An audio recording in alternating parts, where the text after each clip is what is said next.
2 point, 2 জন out. 2 দিকে 2 point, 2 জন out.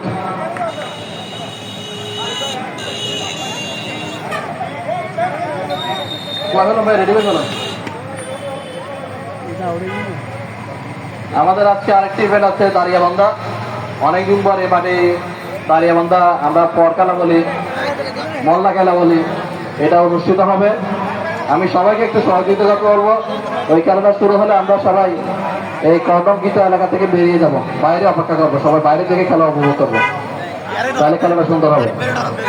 দেখা যায় খেলা হতে সাইড আওয়াজ যাচ্ছে, দলের জন্য কিছু আর্ন করতে পারে কিনা। আরিফের মামা আবার গেছে, দেখি আরিফের মামার সাথে আরিফের কোলাগুলো হয় কিনা, কোলাগুলো হয় কিনা, হয় নাই। আর এই বাবা যাচ্ছে এবার